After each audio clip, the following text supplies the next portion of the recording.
Discover the heart of our history at the Hidden History Museum in Los Angeles. Now open with new weekend hours, Thursday through Saturday from 11 a.m. to 4 p.m. Located at 2131 West Jefferson Boulevard in Los Angeles, our museum showcases the brilliance and ingenuity of foundational Black American culture, along with the richness of global Black culture. Come in, explore our displays, and shop for books, films, and other unique items that celebrate our legacy.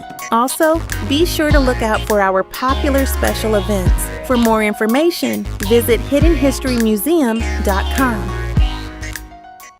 Boom, there it is. There it is, ladies and gentlemen. There it is. What's happening? We are in here. Y'all know how we get down. We are in the building, ladies and gentlemen. Let me throw one more thing up on social media. Then we will be for real good to go, ladies and gentlemen. Let me throw one more thing on social media. Did you guys get a notification that I was live right now, ladies and gentlemen? Did you get your notification that I am live right now? I hope you did. What's going on with you guys, man? Glad to have everybody tuning in. Let me throw this up on my Facebook real quick, and then we'll be good to go. All right. We are in the building, ladies and gentlemen. I'm going to need you guys to give me a nice retweet, ladies and gentlemen. Everybody give me a nice fly retweet. So you got your finally you got your notification. That's good, good, good. All right, I'm glad people got their notifications. That's good. So give me a retweet still. And by the way, I'm rocking that Majara shirt, one of the Majara sweaters. People are loving the Majara sweaters, and you can get yours at majara.org. You look down there in the profile, look below, Mojaura, majara.org. Get your Majara shirts and sweaters. You got yours? Yes, indeed. Oh, man, a lot of stuff we're going to touch on tonight, ladies and gentlemen. A lot of things we're going to touch on before we get started. Let me just say, the family and I, we're good out here in LA. A lot of people have been calling to check on us, and I thank and I appreciate everybody who's been calling to check on me and the family in regards to the fires that's happening out here in LA. No, this is not pre-recorded. This is live, Miss Cat. No, this is not pre-recorded. Sometimes we have pre-recorded videos, but this is live right now. Shout out to DJ Scrap Dirty. This is live. Oh yeah, that blue. You like that blue? That blue is banging. Yeah, people love the sweaters. They love the energy, because you're paying homage to your foundational Black American ancestors and to your own spirituality. You understand? What's up, Brother Michael Warden? So waiting on everybody to come on in the room. Give me a retweet. Let everybody know that we're live. Yeah, we're good to go out here. They're opening up the schools again tomorrow, which is good. The past couple of days, they had the schools closed because these fires were just randomly popping up in all locations. Some of it was arson, some of it was the wind. So it's just been a mess out here in Los Angeles, man. So they've been catching people committing these arsons. Some of these people, they've been catching them lighting these fires. Yeah, the museum is good. Absolutely, the museum is good. Yeah. But much respect to everybody for showing love and checking in on me and the family. I appreciate that. A lot of stuff going on here, ladies and gentlemen. Tonight, or today, however, whenever you're watching, we got to talk about the new documentary about Luther Vandross, the legendary, our foundational Black American icon legend, Mr. Luther Vandross. There's a CNN documentary about his life. And that was one of our premier vocalists. That was our legend. And if you can find the documentary, I know you have to, somebody gave me a hookup on it. I think you can get it on the CNN app. I think you can watch it on Hulu. I think it's going to be more widely available next month. So if you get a chance to see it, definitely check it out. It's a very good piece on our good brother, Luther Vandross. And it went real deep about a lot of stuff going on with the brother, talking about his career. There's a lot of things that people didn't know about his career, a lot of things that I didn't know, and I was a huge fan. Yeah. One thing about Brother Luther was that a lot of folks know he was a background singer for a lot of groups. I want to say Jamie Foxx might have produced this documentary, because I saw at the beginning it said Foxhole. That's Jamie Foxx's production company, and Jamie Foxx was also narrating in the film. So y'all saw it. How many of you guys saw it? Your mother loved Luther? Yes, yes, yes. Yes. Luther was Dionne Warwick's backup. So yeah, it was good, man. It was great learning about the legend, and we learned about certain songs that we've grown up listening to, and we got some good game. Now, first of all, Luther started off, a lot of folks don't know, he was singing on Sesame Street. Luther was singing on Sesame Street. Jim Henson, who created Sesame Street, they got some young black singers from Harlem and put them on Sesame Street, and they were singing the alphabet. They wanted to teach, they were centering Sesame Street around black people. You understand? They were centering Sesame Street around black people. That's why Sesame Street, for those of us who grew up looking at it, the set of Sesame Street looks like Harlem. You know, they got like they're sitting out on a brownstone, you know, so it's like Harlem. Sesame Street is patterned after Harlem. So they wanted to have a show teaching kids learning and alphabets, but they wanted to make it hip. They wanted to kind of put some flavor on it. So they had Luther and these other singers, these singers he was with, you know, they would jazz it up. They would sing the ABCs in a very soulful way. So it was a vibe. They were using our flavor. They wanted our flavor. Yeah, Jim Henson, he was a cool guy. Notice a lot of those shows, Electric Company, notice they always had these brothers who were real cool. Remember Morgan Freeman on Electric Company? Remember him? He was Easy Reader, cool as hell. Everything was real cool. So they were getting a lot of that flavor from us. Yeah? Yeah, it was, Sesame Street, it was basically patterned after Harlem. You know, they had Mr. Gordon and Maria who was the Puerto Rican chick. Yeah. So you say more like Brooklyn. It was kind of Harlem. It could have been any neighborhood in New York, but really Harlem. So he was singing on that. And, you know, Luther has always struggled with his weight, and the documentary talked about that. He started singing background for a lot of hot artists. He sang background for David Bowie. One thing I learned, I didn't know that he sang background for Chic, the legendary disco funk group Chic. He sang on almost all of their hit records. That Freak Out, he sung on that. Now when I hear it, I can hear him now. Yeah, David Bowie, yeah. Everybody dance, clap your hands, dance your dance. If you listen to it now, you can hear him. Yeah. What's going on with my live? You say YouTube is killing my live. What does that mean? I don't know what that means. Say you had a crush on Maria? Yeah, he sang a lot of, Freak Out. A lot of those Nile Rodgers productions he sang on. Sister Sledge, he sang on a lot of their hits. We Are Family. Yeah, he sang on that. You listen to it, you hear him in the background. Yeah?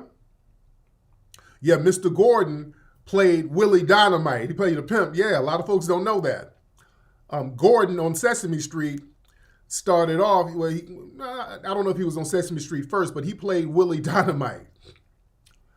But Luther sang on, I wonder why he's the greatest dancer, or she's the greatest dancer, or whatever. We are family. I mean, just all of those hits, late 70s, very early 80s, he sang on. He was with Chic. And then there was this Italian funk group that was trying to copy Chic. There was an Italian group called Change. Change wasn't a real group. It was basically studio musicians who revolved singers around. They just kind of had a rotating roster of singers who sang background. Yes, he sang for Roberta Flack. I'll talk about that.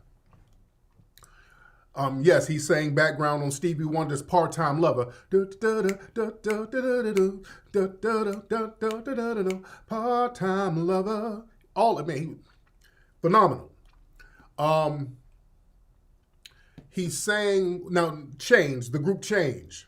Change did have some hits. So what Change did, basically Change, the group Change, this Italian group, was trying to mimic Chic. So they wanted to play the same kind of funk licks like Nile and Bernard.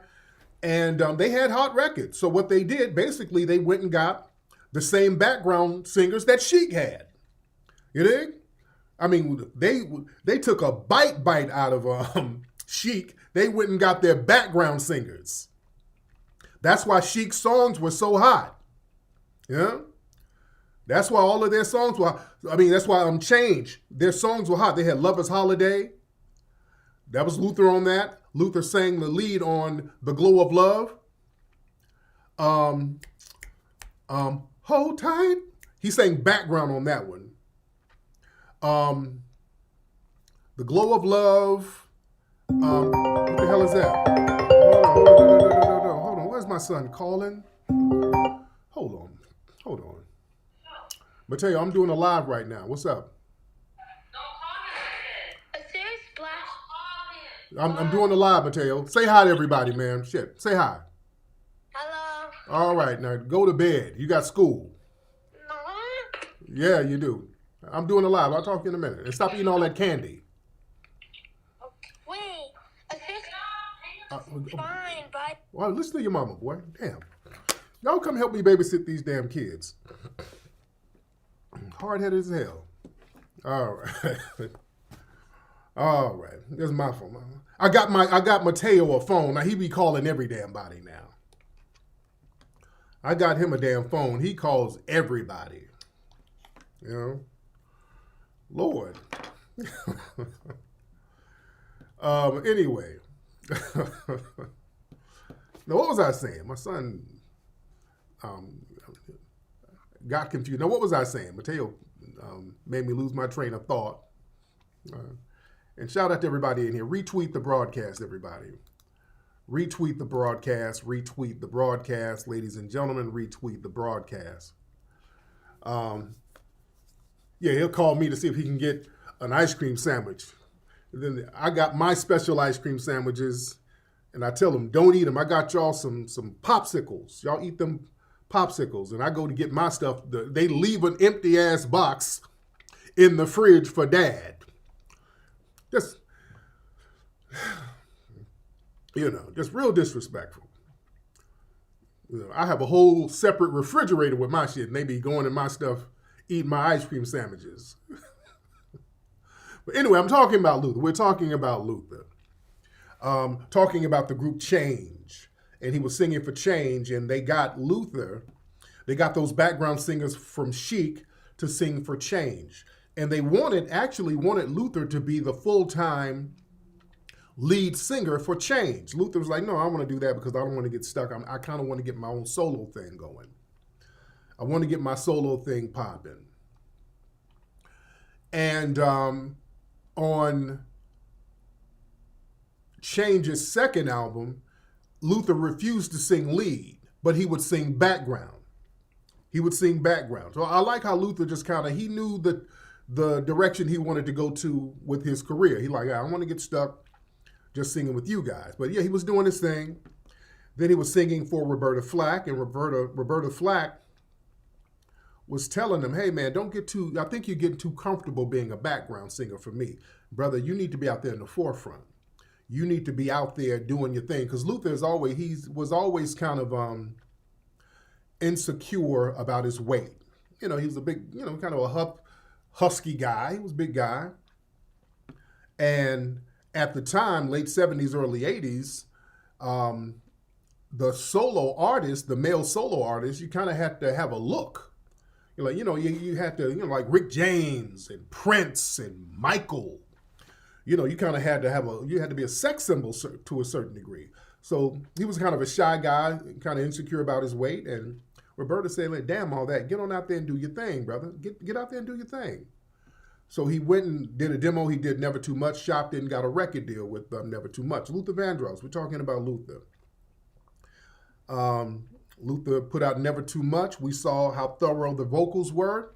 The brother took off. His voice was so unique and it was so pitch perfect. So he took off.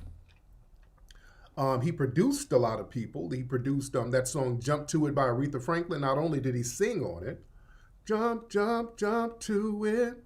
He produced that song. He actually produced it. Yeah.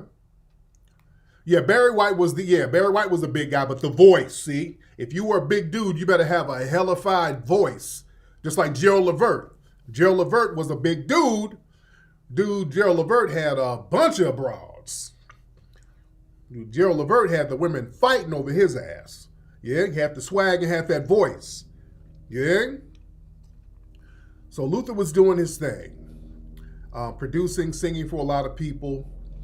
And it just talked about how he wanted a Grammy. It just went on and talked about all the hits in his life and just how he struggled with the weight and he really wanted to cross over. And then when he crossed over, he finally won a Grammy. It talked about that. Then it talked about, it went into later on in the film, the documentary, because they had like Fonzie Thornton and a lot of people who played with him and a lot of his background singers. So it just went on and just went into all the hits that he made throughout the years. Phenomenal brother. And then later on, kind of close to the end of the documentary, it kind of touched on his sexuality, which is something that he had been private about for a long time. All right?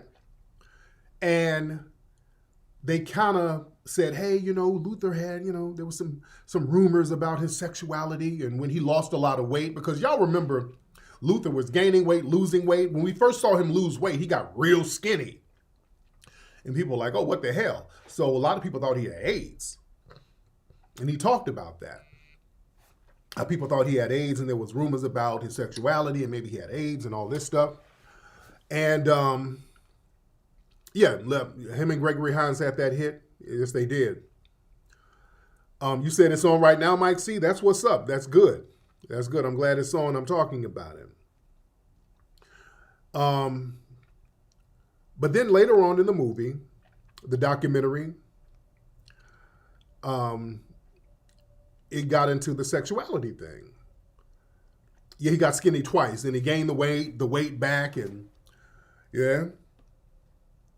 But listen, they played an interview that Patti LaBelle did on Andy Cohen's show. So the documentary kind of made Patti LaBelle look like the villain to a certain degree, because a lot of people thought that Patti LaBelle outed Luther. Because it was an open secret about Luther's sexuality. People knew, especially within the industry. Yeah, he had a stroke later on. And our brother passed. But after he passed, they showed a clip of Patti on Andy Cohen's show talking about how, yes, he did kind of struggle with his sexuality and whoop-de-whoop. So a lot of people were mad at Patti LaBelle. And even now that the documentary came out, people were upset with Patti LaBelle for outing him. Let me play the clip. I don't want to get a copyright strike here, so I'm just going to play the audio of the interview with Andy Cohen. I'm doing it fair use, fair use, fair use. Let me play the audio. And what I'm going to do, I'm going to play some music under it just so I don't get no damn copyright strike. So I'm going to really, really, flip it. Hold on. All right, hold on one second. Y'all bear with me. All right, now let me play the clip. Hold on. How did you find Luther? He came back stage at the Apollo Theater with clothes, pretending he was a designer. I'm sure. And he wanted to meet us. And so I said, let him in. He came. Okay, so she's talking about how she met Luther Vandross. This is Patti LaBelle talking. And this video is it's like 7 years old. So she's talking about how she met Patti. They were very good friends. They were real close. Hold on. Came in with these dresses and beautiful because we were poor. Yeah. So he hooked us up with these gowns. I don't know where he got them. And then he became my first fan club president. All right. So she said Luther was the president of her fan club. So he was a huge fan and he was inspired by her. Wow. And he became like my... And watch Andy ask the question and kind of put Patti LaBelle on the spot a little bit. Hold on. Best friend. Did he struggle with the idea of coming out publicly? See, this is now, Patti wasn't going to go there, but Andy brought it up. So you know what I'm saying? Andy kind of put her on the spot. To be fair to Patti, because a lot of people are kind of getting on Patti's bumper about it. But hold on. He struggled with the idea of coming out publicly. Was that something that you talked about at all? We talked about it. It was basically he did not want his mother to be, although she might have known, but he wasn't going to come out and say this to the world. And he had a lot of lady fans, and he told me that he just didn't want to upset the world. He was known as he was a singer of love songs. Yeah, but it was hard for him. Yeah. It was hard. What a wonderful man. Yeah. Really. Okay, so that's what people are upset about that part. All right, they were like, "Oh, damn it! Oh, it wasn't your job to out him, Patti. Oh, it wasn't your job to out him. Oh man." So let me ask y'all this. So okay, so some family, do y'all think? Do y'all think that Patti was wrong for going there? Let me ask y'all this. Do you think Patti was wrong, or do you think, okay, Patti was just keeping it 100? So what do y'all think? What do y'all think? She should have said she doesn't know, okay? All right. You said Andy was asking Vlad-like questions. So if anything, Andy outed him, right? How come you're not mad? Yeah, if you're gonna be mad at Patti, why not be mad at Andy? He the one who he brought it up. So she was wrong, okay? So Patti wasn't wrong, okay? See, some people are saying she should not have done that. Patti was wrong. Some people say she's not. My position, for me, I don't really think she's wrong. Look, Andy brought it up. Andy was the one who brought it up. And the thing about Miss Patti, I'll give Patti credit. Patti does keep it 100. I'll give Patti LaBelle credit. Patti keeps it 100. And that's what people like about Patti LaBelle. Patti don't be bullshitting or beating around the bush. She just kind of keeps it 100. She ain't going to really be fake about it. But yeah, Andy kind of put her on the spot, so I'm not going to, if she just brought it up indiscriminately, I would have been like, she shouldn't have done that. But, Patti just keeps it 100. And I think Patti probably assumed that folks already kind of knew, which a lot of people did. Let's be real. A lot of us knew. Dude, I've been knowing that since the 80s. I had people who worked in radio. And they he would go to the radio stations and they would interact with him and chop it up. They told me this in the 80s. So I've been knowing this. Although this has kind of been an open secret. But we didn't trip, though. But I get him not wanting to be an LGBT artist because most of his fan base were women. So I get it. And you don't want to, I get it. I get that. But it was kind of an open secret. Yeah? We knew we didn't care. That's the thing. We really didn't care. We knew, but it looks like, hey, that's our brother. He can sing his ass off. So yeah, a lot of us knew. So I don't want them to beat up on Patti too much. I don't want Patti LaBelle to be beaten up on too much because a lot of people are kind of throwing her under the bus. And CNN knew what they were doing. They made her the villain. And I think CNN did that because what Patti's people are saying, Patti was supposed to be in the documentary. See, this is how slick these people can be. From what I understand, Patti was supposed to be in that documentary, but the thing is, she wouldn't sign off on it. I think part of the agreement is she wanted to see a final cut before she signed off on it. They didn't let her see the final cut, so she didn't sign off on it. So they're like, hey, we'll throw your ass under the bus. So I think it was that, because they didn't have to put that in there to shade. They shaded her to make her the villain. And I think that was kind of slick on CNN's part to do that to Sister Patti. Yeah? I think they were kind of slick doing that. But listen, we didn't care. Luther is our legend. That is our brother. We love that brother. We honor that brother's legacy. One of the best who ever did it. Luther was very competitive. You heard stories about, Luther, he don't give a damn about these women. He gonna be the only diva in the room. His beefs with Anita Baker, because Anita Baker's a diva. Luther's like, damn it, I'm a diva too. So he was beefing with her on tour. In Vogue, I think the Funky Divas, he kicked them off the tour. It's something that happened. He kicked them off the tour back in the day. Luther, he wasn't playing no games. But he was that guy. Family, did y'all see, speaking of competition, did y'all see the clip of, it was one of the music shows where they had Luther singing, Dionne Warwick, Stevie, and Whitney. They were singing. They had basically a versus competition. They had an impromptu versus competition. Did y'all see that? I'm gonna play that. I hope I don't get a strike by playing it. I'm gonna play it under fair use. Stevie, Luther, Whitney, they had a de facto versus contest right on stage. They were singing That's What Friends Are For. And they started to low-key compete with each other during the middle of the song. Beautiful. Let me play this clip. Let me show y'all what real FBA singing is. Oh yeah, they had a little back and forth. Oh, they had a little competition. It was tight. Hold on, let me play that clip. Let me play that video. Well, they took folks to school on the singing. Hold on one second. Let me play that clip. Here it is. And I like the way Dionne Warwick was there to kind of set the tone of the song. She set the tone, and then they started putting some stank on it at the end. Hold on. This is some friendly competition they had here. This is gangster. Hold on one second. All right, hold on. Fair use, fair use, fair use. Hold on. All right.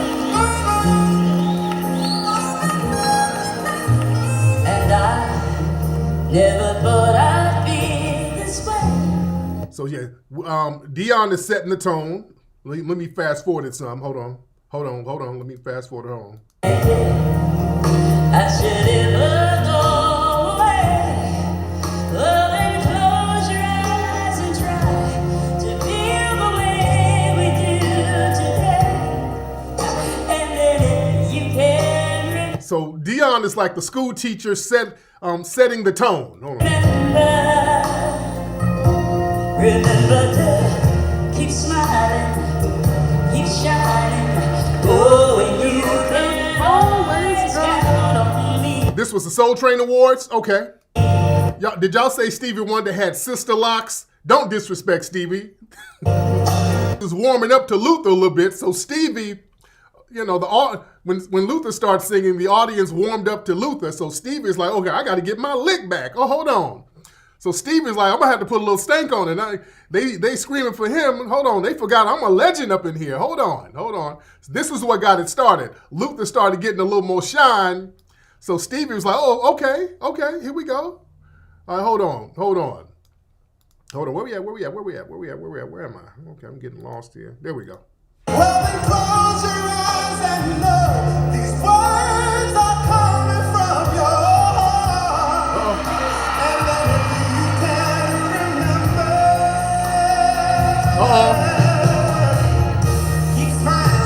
Watch this. Keep shining, knowing you can always count on Steve. That's what friends are for. Stevie's like, I'm gonna get my lick back. He said, Steve said, I'm about to make this about me. Steve said, I'm about to center myself in this bitch. Steve said, I'm gonna make it, are we doing this? Well, it's gonna be about me up in this bitch. Knowing you can always count on Steve. Oh, the mics were on. Oh yeah, the mics were on. Oh yeah, Stevie shaded a little bit.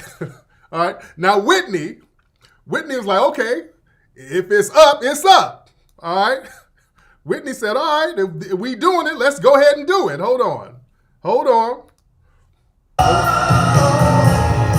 In good times, in bad times, I'll be on your side forevermore. Come on, Stevie. Oh, that's what friends are for. Stevie said, hold on, this nigga forgot I can riff. Stevie said, hey, they forgot hold on, audience, y'all don't remember who I am? Stevie had to remind niggas. I'm Stevie now, don't play games. Stevie said, I'm gonna dust off one of these riffs on y'all niggas and see what y'all do with that. Now, Whitney's turn, hold on. It's Whitney's turn, hold on. Oh, that's what friends are for.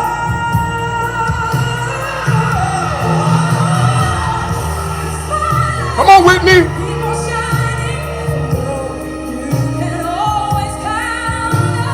Come on, girl.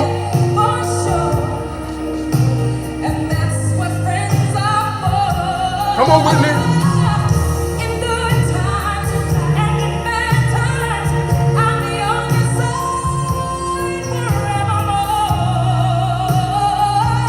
Come on, Whitney.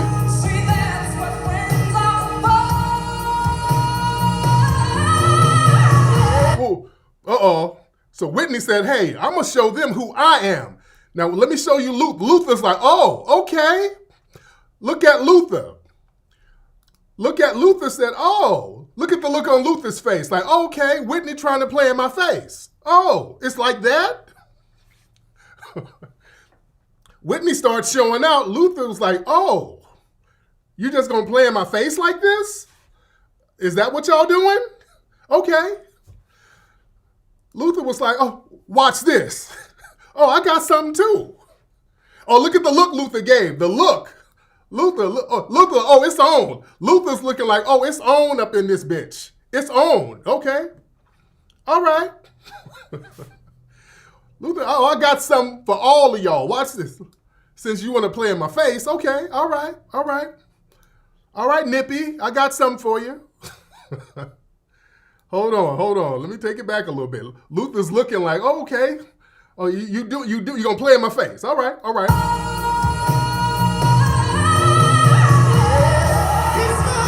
Uh-oh.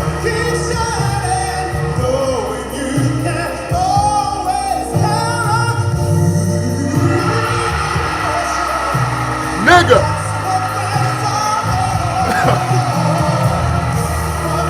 Nigga. Luther said, hell, y'all don't know who y'all playing with. Nigga. Only Luther could upstage Whitney. Dude. Luther was like, oh, I got something for that. Luther had to hug her out and let her know, hey, I had to get you. You see the hug at the end? Luther hit that riff and said, hey, I had to get you, Nippy. I'm sorry. You know I had to get you. Hold on. Hold on. Yeah, Whitney and Dion are cousins. Yeah, Luther hit that and he had to give her a hug like, I'm sorry I had to get you, baby. But yeah, you weren't going to outshine me. Hold on one more time.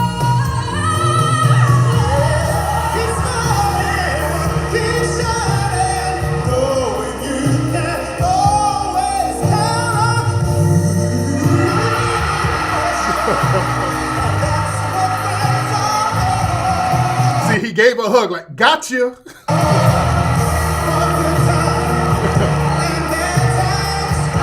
He like, hey, I had to get you, Whitney. That's how you do it, man. They had a Oh, man, that was beautiful. Man, all the mics were on. No tricks, no auto-tunes, no light laser shows. Just straight up FBA talent, man.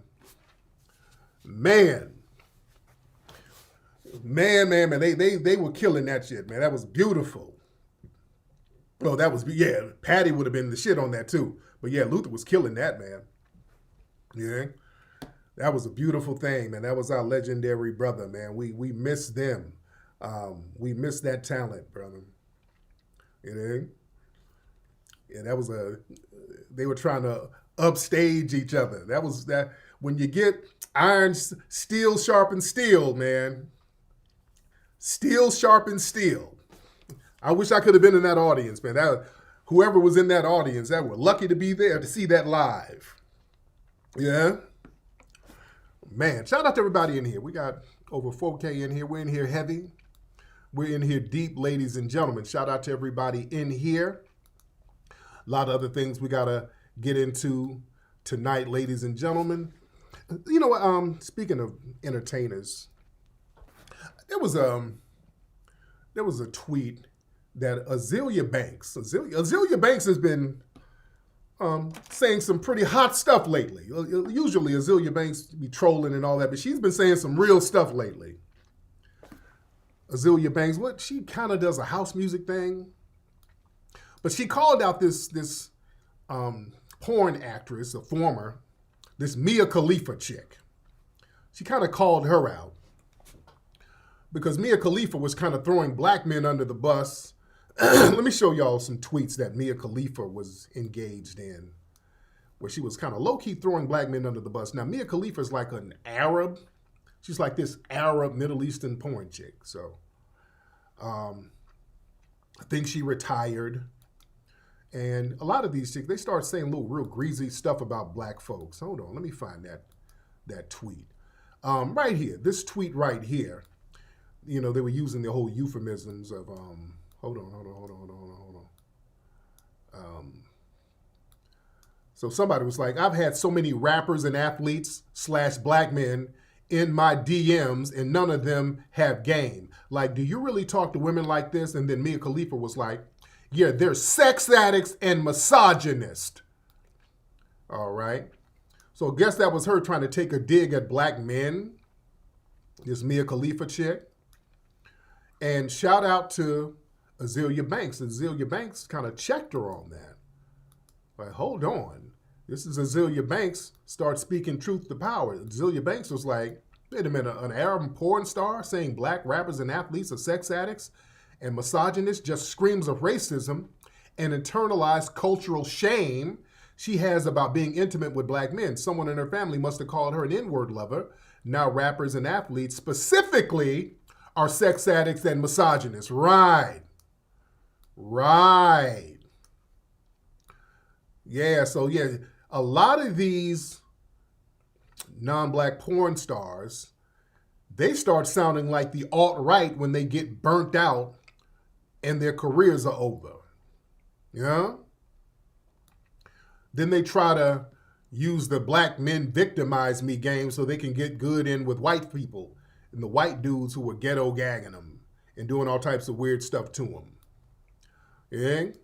And another thing with her, and Azealia touched on that too, she probably, because it's the white dudes who smut you out more than anything, but she probably thought because she's an Arab or non-black woman, that black rappers and ball players would kind of hold her up on some exotic pedestal. Yeah, Tila Tequila, that's another one, who gets burnt out and then start talking like the alt-right. Yeah, a lot of them do that. Jenna Jameson was kind of low-key on that too. Yeah, a few of them be on that whole tip. But a lot of them, like the Mia Khalifas, think, okay, she thinks she's some exotic other that black men are supposed to bow down and save her or something like that. And the brothers basically treat her just like the Arab men treat her. You know, they get what they get and send her on her way. Yeah? So yeah, she thought that what brothers was supposed to put the cape on for and try to save her. Yeah. And then start hollering about brothers are sex addicts and misogynist. Yeah. So a lot of these people, man, there's a whole mindset now of a lot of these delusional ass women out here who got these janky past. They've been in the streets, and then they try to play the street to Jesus pipeline game. Okay, now you saved. Now you want to get a come up. Now you're supposed to get cycled out the game and elevated into some kind of mainstream notoriety. And a lot of them got that mentality because of Kim Kardashian, to be honest. A lot of them see, well, Kim Kardashian got started being in a porn flick with a black dude. Yeah, Amber Rose is kind of like that to a certain degree too. So they're talking about Mia Khalifa, this ex-porn chick who kind of was throwing black men under the bus. So a lot of them think they're supposed to get the Kim Kardashian treatment. Yeah, they think that when you lay up with brothers, well, you were a victim of them. So that's supposed to be excused and you're supposed to be let into mainstream. Just like with Kim Kardashian. She makes it seem like she was almost victimized by Ray J to a certain degree. So that kind of gave a lot of these other women the green light to say, hey, let us go that route. Yeah, somebody said Ray J created a monster. So because Kim Kardashian got notoriety from a porn tape and then was able to date the Kanyes and the ballers and all of that, these other people think that they're supposed to be able to go that route too. Yeah? They're supposed to go that route. And not just that, a lot of these new age social media women, and not all, but a lot of these people, they got some massive delusions of grandeur. They got some massive delusions of the streets. And a lack of accountability. There's a lot of lack of accountability out here. There's a meme that I put up by this one chick. And some people thought that the meme wasn't even real, that it's so egregious. Hold on, let me show y'all the meme I put up. 1 second, y'all bear with me 1 second. Let me show y'all this. So right here, this right here, you know, y'all remember this meme right here? The don't worry, baby, he just a nerd. Why do they always pick thugs? And then years later, hey, baby, remember me? Beat it, chick. Oh, why can't I get a good man? So that's a very infamous meme that's been around for a long time. That's an infamous meme. And here's the real world embodiment of this meme right here. This is the real world embodiment of this meme. So this woman here said, hold on. She says that the black guys who were nerds in high school and got rejected by women for the drug dealers need to get over it and date them now because they were victims when they preyed on us. People were shocked. They were like, oh my God, that could not be real. Nobody could possibly have that type of delusion of grandeur. Well, family, there's a video of this chick actually saying this. And boy, she said it with her full chest. Let me let y'all hear her say this out loud. It hits different when she says it out loud. All right, hold on. Listen to this logic. Hold on. They were in high school. When the nerd came up to the girl in high school, she was like, ugh, no, I don't want you. And then once she became a baby mama, he was a CEO executive and all that. And she like, hey, you remember me? He said, ugh, no, I don't want you. I be feeling like, respectfully, y'all is the grown-up versions of the niggas that got hurt in high school while we was out fucking with the drug dealers. Let me tell you something. We were victims then making horrible-ass decisions with grown-ass niggas preying on us. Y'all gotta let that shit go. They were... Whoo, Lord. Man, this woman said, let's, come on. Boy, the bird logic. Come on, we got to unpack this tonight, family. Oh, Lord, we got to unpack this. Come on. Let me talk to some of the ladies out here. Now, most of y'all are not birds. I know most of y'all sisters don't think like this, but damn it. Where the hell are these women coming from? Boy, this new crop, good freaking grief. So the brothers who got rejected back in the day and said, hey, let me get my stuff together. Let me ball out. Let me go ahead and become a CEO. Let me get it popping.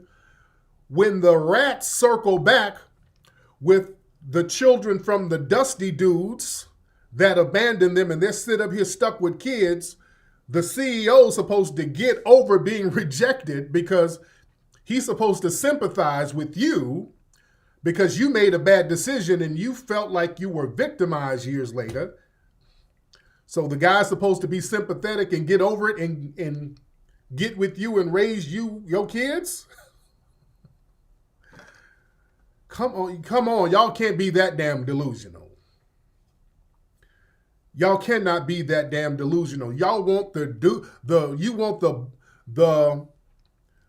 CEOs to circle back to the birds, the hood birds, and then mop up your mistakes because you made bad decisions? That's what you're saying?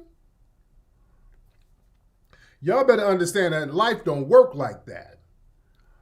Boy, the lack of accountability, and let me tell you something, a lot of that comes from social media validation. You got a lot of these ladies out here, not y'all, because y'all know better. A lot of these women, they were raised on TikTok and Instagram. And that gives people a false sense of importance when you're sitting up online and a bunch of dusty unknown Negroes are liking your pictures all day. That's giving a lot of these people a major delusion of grandeur. I want y'all to understand those Instagram likes when you got your ass tooted up and dudes are liking your page, that's different. Those are just potential tricks. And you're basing your self-worth on your potential tricks that's liking your picture. Them dudes don't see all those kids you got in the other room. They don't see your air mattress that you have in your struggle apartment. You dig? And really don't care because they just want to smash. So y'all better stop this stuff and get in the real world and understand how the real world game is going down out here. You dig? Y'all get out here and get these OnlyFans pages and you think that's real world legitimacy with dudes. No, you got virtual tricks out here. You can't base your worth off trick logic and trick validation. Dudes just want to smash. Look, sometimes you can scroll through pictures. You see a ratchet with the ass tooted up. You're like, okay, that's a nice ass. Let me like that. Dude ain't really got no intention of getting with you, but hell, the ass is jiggling. I put a like on it. Y'all stop thinking that those likes are real world validation. You understand? Y'all gonna have to get out here and learn how to mingle with real dudes. Because what happens is y'all sit up on Instagram and TikTok all day, twerking and popping ass and getting all these likes, and then you start thinking that you're really that chick and you're really that fly, and you get out here in the real world and a real dude is out here doing real things, talking that bird shit, and dudes are looking at you crazy like, what? Pay your rent? The fuck you talking to? Who are you talking to? But yeah, dude, I mean, niggas be hollering at me on the internet. I got 200,000 followers. Well, damn it, get them niggas to pay your rent. Fuck out of hit my face. You understand what are you talking about? You're socially awkward in the real world. You don't know how to really operate in the real world. The real world don't really operate like that. A CEO ain't trying to get a dope boy sloppy seconds. Let's keep it a buck. So that's why you got to go in the game clean. You better understand when you get in the game, what you put in is what you're going to get out. You better make the right choices out here. You understand? You got to make the right choices. And again, social media, man, they've really created a whole lot of delusions of grandeur out here. And also the influence of celebrity culture too, because what happens is you see a lot of the thought culture get elevated. So a lot of these women who are known for dating rappers and that's all they're known for, they get elevated. They're on the Shade Room, and they're doing appearances and all of that stuff. But outside of a rapper, you notice they're dating rappers. And a lot of rappers rotate these chicks, just like Kanye. Kanye rotates them. A lot of these rappers will rotate some of these women. Yeah? And the ones that are down with the rappers for real are the ones that can help them stack it up. Just like I give Gucci Mane's lady, I give her credit. I'll give Gucci Mane's woman credit because Gucci Man, from what I understand, he went in jail. When he went to prison, he had like 3 million? When he got out, he had 9, from what I understand. His woman helped him flip that money. You know? And what it is, family, you got a lot of people out here, they look at these relationships, they look at people like Sierra, and they see Sierra had these kids by her first baby dad, and then Sierra was able to get wiped up by a ball player. So that's been the Cinderella story for a lot of the ratchets. That's been the Cinderella story for a lot of the ratchets. They think, well, damn it, I got a bunch of kids. Let me do the Sierra prayer. You know, the Sierra prayer just works for Sierra. Yeah? That Sierra prayer is rare. Now, what worked for Sierra was that Sierra was already successful. She had a successful career already. So she had something to bring to the table. At least she had a career to bring to the table. Yeah? And yeah, somebody said, yeah, they don't pick Russell Wilson first. You understand? They don't pick Russell Wilson first. Now, to be fair, looking at both sides, now we got to understand a lot of these women feel this way because there are a handful of these Travis Hunters running around here who's trying to put the cape on to start saving. Now, you do have some Travis Hunters out here who will sit out in the car and wait on you to be ratchet inside the party. I trust my woman. My woman can be in there partying and dancing. I'm going to sit right here in the car. Those are far in between. And Travis Hunter, unfortunately, is a train wreck waiting to happen. Yeah? So, my goodness, don't think that the Sierra prayer is going to work for you and you got like kids by dusty dudes that you're trying to bring to a CEO. Ladies, let's be real. A dude who's a CEO who's about business, come on, we got to think logically. And ladies, you've been out here laying up with D-boys and dudes out here running bandos, and y'all broke up and he done left you with a couple of those kids of his. What would a CEO want to do with you and your dangerous baby dad lurking around? Let's be real. Just logic. We're just talking logic here. If a dude is a CEO, a brother's a CEO, brothers, you got to understand, in order to get to be a CEO, you had to duck and dodge and maneuver and really duck a lot of obstacles to even get in your position. Why would you sabotage your own position by bringing potential danger to your house? Come on now. You telling a CEO he's supposed to just get over the fact that you got babies by a drug dealer. You were victimized. Oh, they preyed on me when I was in high school. I'm a victim of these dope boys. Yeah, but you dated dope boys up until you were 35. I mean, you had to stop dating them because they stopped messing with you. They got younger and less big back women to get with. That's what drug dealers do. Drug dealers trade in old models for new models. Yeah? That's what D-boys do. So they got a whole fresh new crop of 22, 23, 24-year-olds to choose from. So now you got cycled out the game. You know? And now you want to try to get a workman's comp package, but you can't get it from the D-boy. You can't get it from him. You can't be like at the job, you're laying up with folks doing all of this weird stuff, and then if they're about to fire you, you can say, "Ooh, I was sexually harassed." Oh, Just like Joy Taylor, they said she was going to pull a whole sexual harassment thing if they tried to cycle her out of the game. So you can't do that with the streets. You understand? You cannot do that with the streets. So what you try to do is try to shame a simp into saving you. You know? You try to save a simp into saving you, and that ain't going to work. You're not shaming nobody. You're not going to shame cats. That's not going to work. A dude who got his shit together, you are not trying to get a drug dealer sloppy seconds. You're not trying to sit up here with this woman and her kids. You got shit popping, and her D-boy boyfriend is trying to come up to pick up the kids. You don't know what this woman was laying up with. You don't know what kind of dude he is. You don't know what kind of danger this dude is going to bring to you. So come on, you got to be very realistic about your dating choices out here. You got to be very realistic. They're trying to get that simp retirement package, so they think that they're going to get them a Travis Hunter. See, the thing about the Travis Hunters of the world, Travis Hunter is going to grow out of that simp shit. He's going to grow out of it. Travis Hunter is a simp because basically the chick that's with him, that woman probably took his virginity, so he has some kind of special connection to her.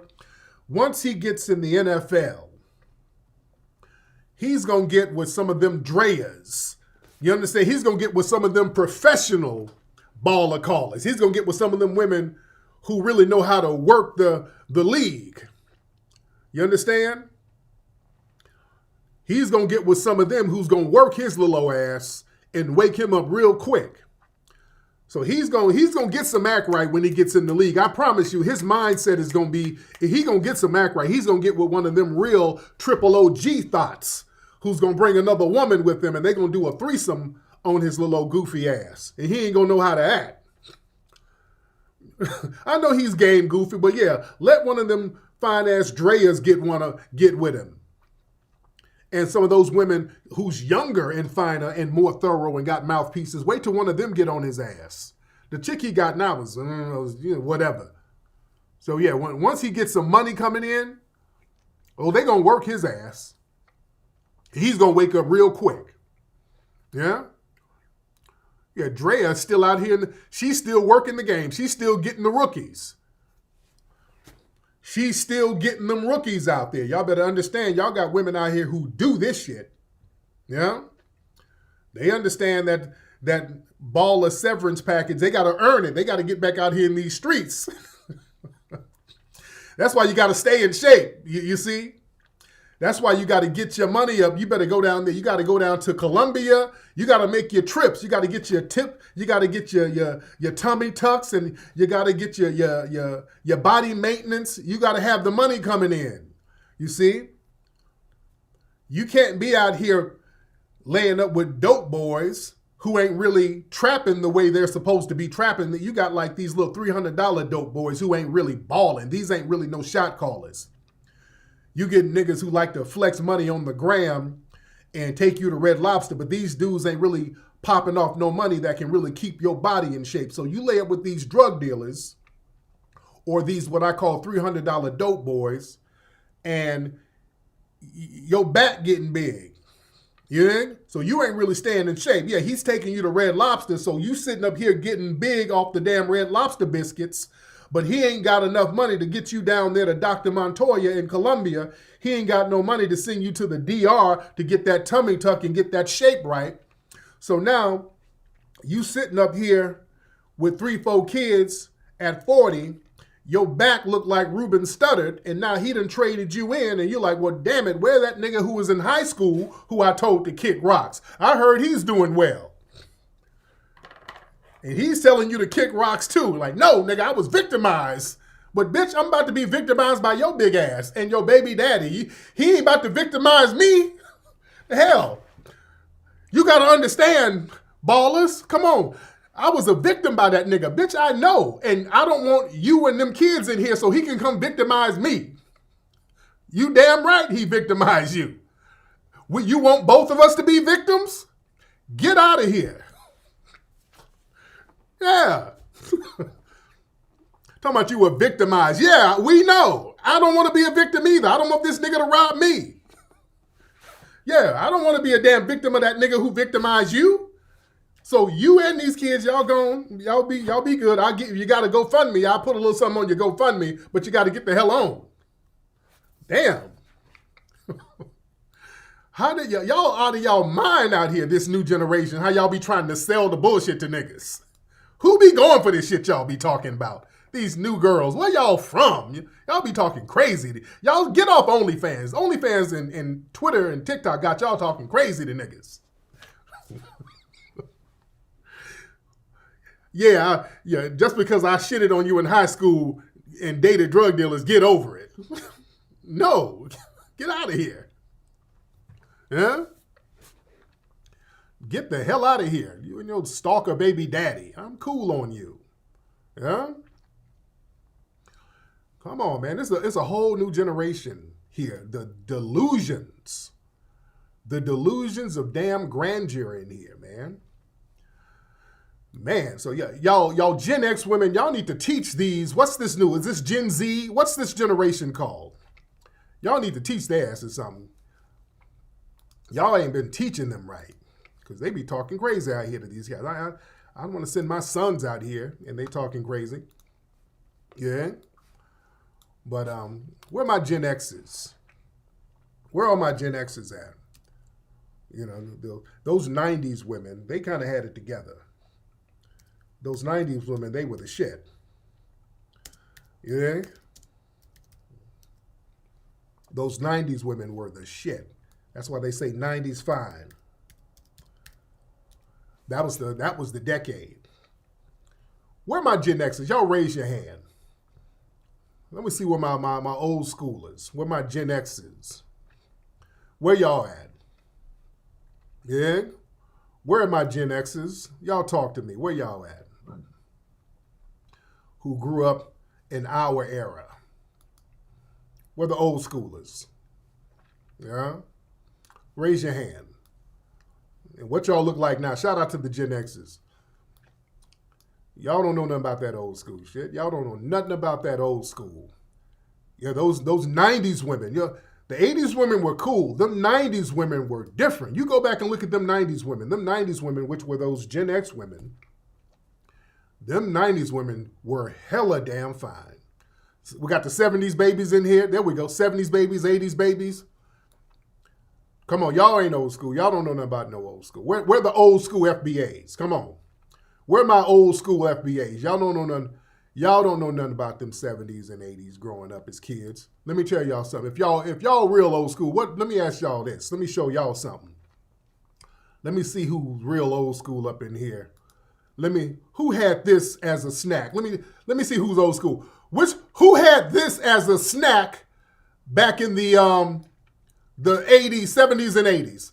You can't tell me shit if you haven't had this as a snack. If your grandma didn't give you this as a snack, you ain't really old school. What y'all know about an orange with a peppermint stick? Huh? Tell me, y'all don't know nothing about that. Come on. How many of y'all had that? Tell me how many of y'all had an orange with a peppermint stick back in the day. Come on now. That ain't your era. That's what I'm saying. You don't know nothing about that. If you ain't had an orange, if your grandma didn't give you an orange with a peppermint stick, don't tell me shit. You won't know nothing about how keeping it real is keeping it real. Yeah, y'all don't know nothing about that then. That's what I'm saying. It ain't weird. Somebody said that's weird. You must be a tether. Somebody, that's weird, nigga. You must be a tether. That's old school stuff right there y'all don't know about. Come on, how many of y'all had the peppermint stick with an orange? That's FBA shit right there, baby. Some of y'all might be a little young. I'll give you that. Some of y'all might be young. No, yeah, that's old school FBA shit right there. That's old school FBA right there. Oh, it was the shit. Come on, someone, I passed. No, nigga, that was the shit. Because then we didn't have all these weird treats that you got now. With all that corn syrup shit. We didn't do, that was a treat back then. And that was our shit back in the day. And that was our shit back in the day. Yeah? A pickle and now laters, hell yeah. You dig? Nigga, you can't tell me nothing that you ain't had a peppermint stick with an orange. That's old school, dude. Oh, yeah, it's country. Yeah.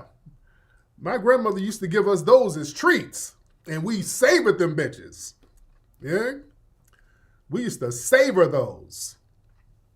You understand? Y'all don't know nothing about that. And it kept you healthy. Yes, it did. Yes, it did. It kept you healthy. We had healthy snacks. Yeah?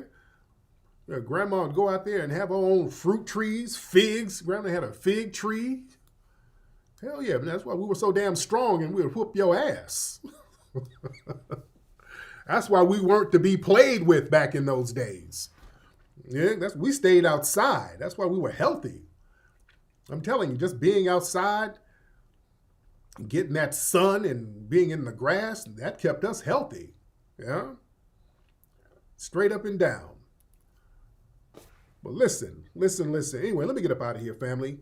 We got a lot of people in here, 5,000 people. Shout out to everybody in here. Listen, get the Majara shirts at majara.org. Majara.org, ladies and gentlemen, majara.org. Get your shirts. Phenomenal shirts. Also, go to hiddenhistorymuseum.com. Get this book, Hidden Heroes from A to Z, phenomenal book, and make a contribution to the Hidden History Museum. And also get your Rootwork deodorant at rootworkstyle.com, ladies and gentlemen. Rootworkstyle.com. All right? I'm up out of here, guys. Y'all be good.